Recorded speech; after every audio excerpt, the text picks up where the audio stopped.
Saudações tricolores, sejam muito bem-vindos a mais um vídeo aqui do canal Vibração Tricolor.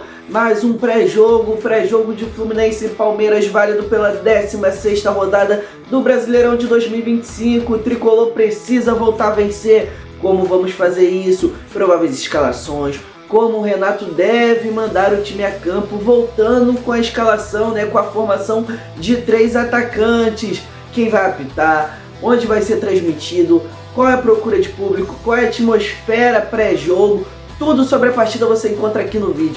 Então já peço logo para você deixar o like, se inscreve e ativa o sininho para não perder nenhuma novidade do Flusão. Compartilhe o vídeo para aquela pessoa que gosta de ficar bem informada sobre o Fluminense. E vamos logo falar da partida entre Fluminense e Palmeiras.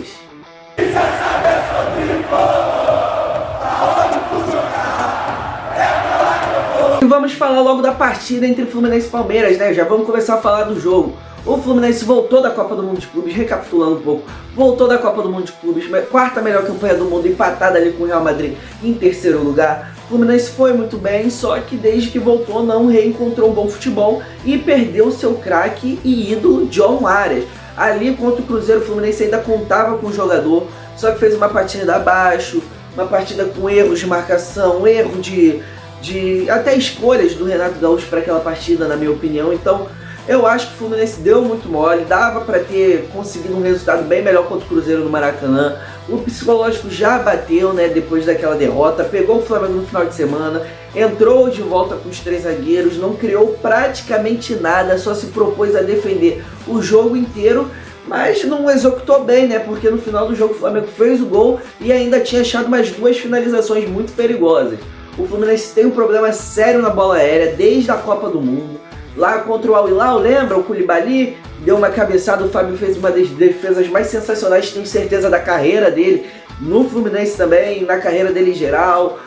Da Copa do Mundo dos Clubes foi uma defesaça. Uma outra cabeçada ainda no mesmo jogo do Al Hilal, que o Koulibaly cabeceia e o Marcos Leonardo faz o gol do Al Hilal, o gol de empate.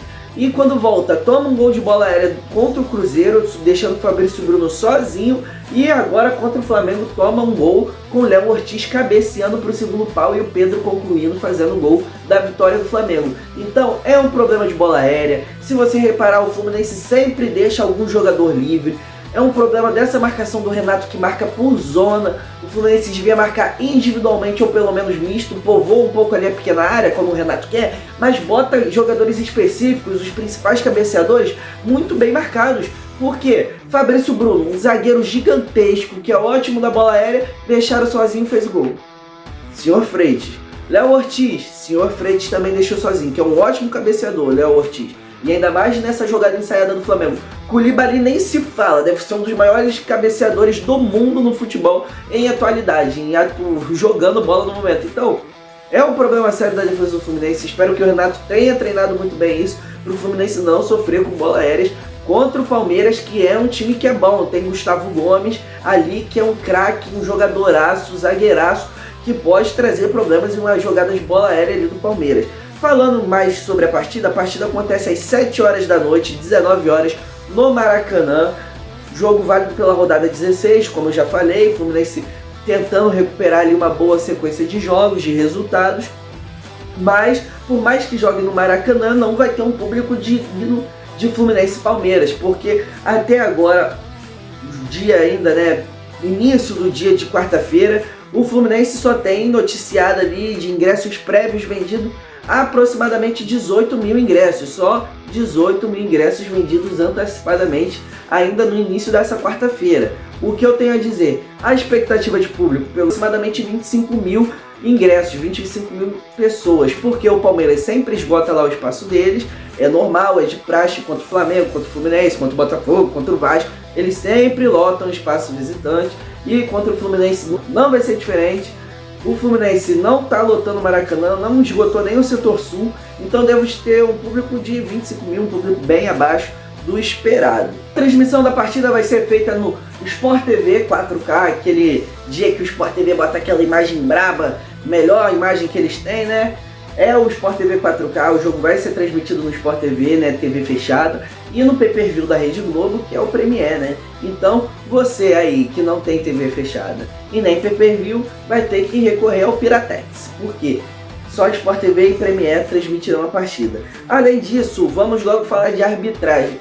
Quem vai apitar, né, arbitrar, controlar a partida vai ser Ramon Abate Abel, aquele branquinho de olhos claros que apitou até a Copa do Mundo de Clubes, é o segundo melhor árbitro brasileiro segundo a FIFA, né?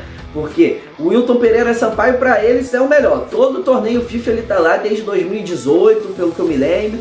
E o Ramon Abate Abel tá substituindo o Klaus agora, né? Porque sempre são dois brasileiros chamados. O Wilton Pereira, Rafael Klaus saiu, chamado Ramon Abate Abel. Cara, pra mim é um juiz que tá melhorando muito. No início, quando ele tava surgindo ali, era um juiz bem fraquinho, que não conseguia controlar o jogo muito bem. Tinha decisões ali que ele não tinha uma decisão, uma voz própria, né? O que o VAR falava ele seguia simplesmente. Mesmo às vezes a decisão de campo dele estando certa, ele tá tendo mais controle de jogo, tá se tornando um árbitro melhor. Só que é aquilo, né? A arbitragem brasileira não tem como contar que vai ser uma arbitragem boa. É um dos melhores árbitros, mas em jogos do Fluminense já tiveram polêmicas com ele apitando. Então é de você ficar de olho no Ramon Abate Abel.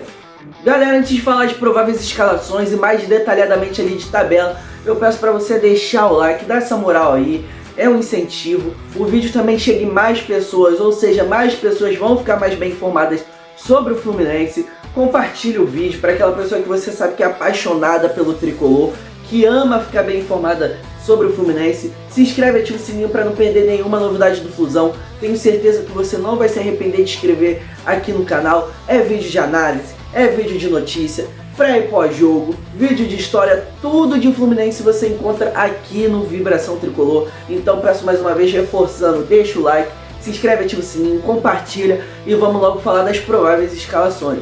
Desde que o Renato Gaúcho chegou ao Fluminense, ele vem trabalhando basicamente ali com dois esquemas táticos.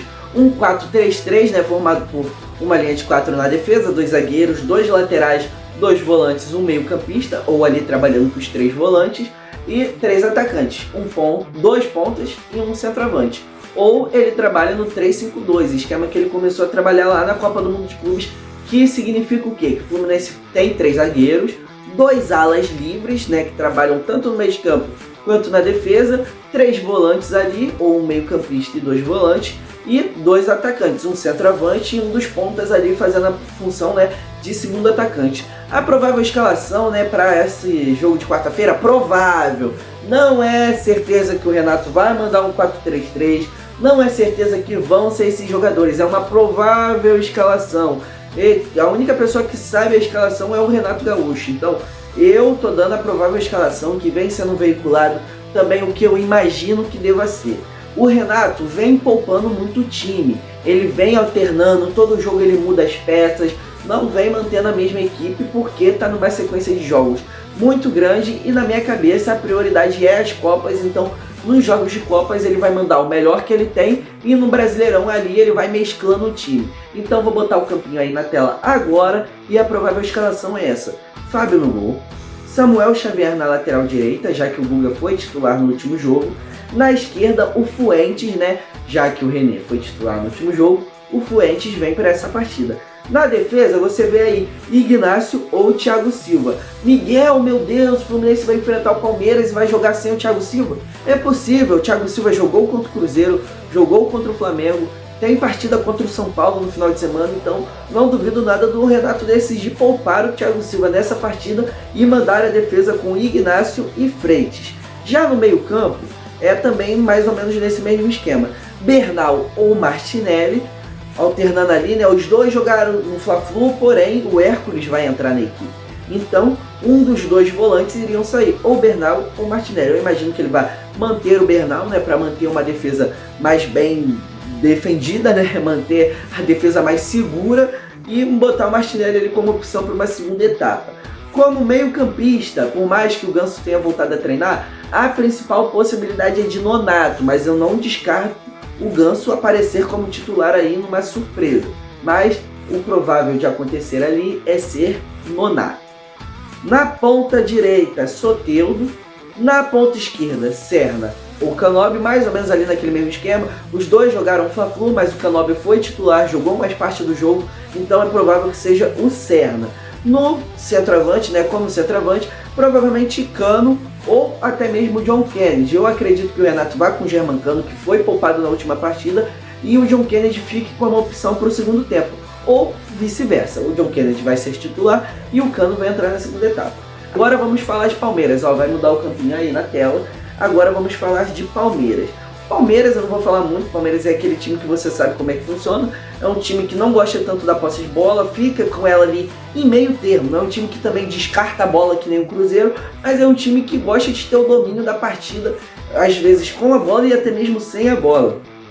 O time vem com Everton no gol, Giai na lateral direita, Mikael ou Michael na zaga, ao lado do Gustavo Gomes, zagueirão deles lá, né, que é perigoso na bola aérea, voltando a ressaltar isso.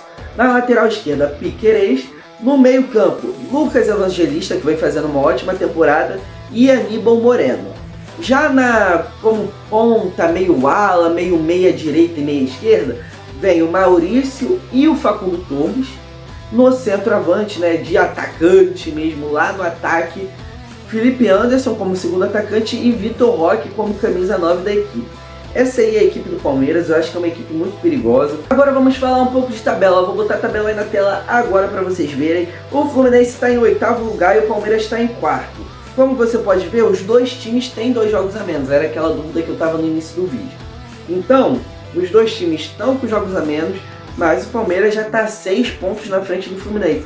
Então, se o Fluminense quer se manter ali no pelotão de elite, quer brigar por uma vaga direta na Libertadores, porque título eu acho que já está bem descartado para todo mundo, né? Mesmo o Fluminense tendo 2 jogos a menos, eu acho que tá bem claro que o Fluminense não briga pelo título brasileiro, briga por uma vaga ali no pelotão de elite do Brasileirão. O Fluminense precisa vencer, precisa se reencontrar, já tá ficando para trás. O Bahia, que é o 6º colocado, né, o primeiro time ali do G6, junto com o Botafogo, tá com 25 pontos, ou seja, 2 partidas ali de vantagem em relação ao Fluminense. Então é de vital importância o Fluminense voltar a vencer contra o Palmeiras. É isso, galera, muito obrigado pela audiência, muito obrigado por ter ficado até aqui ao final do vídeo. Falamos sobre prováveis escalações, falamos sobre arbitragem, transmissão, recapitulação do Fluminense na tabela, recapitulação do Fluminense na temporada. Então é de vital importância, ressaltando aqui mais uma vez, que o Fluminense volte a vencer. Espero vocês lá no Maracanã, nesse público aí de quarta-feira, um público que deve ser um pouco abaixo, mas que vai dar muita força ao nosso tricolor e, se Deus quiser, vamos sair com a vitória. Então peço mais uma vez para você deixar o like, se inscreve e ativa o sininho para não perder nenhuma novidade do Flusão e nem aqui do Vibração Tricolor. Compartilhe o vídeo para aquela pessoa que você sabe que é apaixonada pelo Fluminense, que ama ficar bem informada sobre o nosso clube. E é isso, que Deus nos abençoe, né? Que João de Deus nos abençoe e faz o L aí!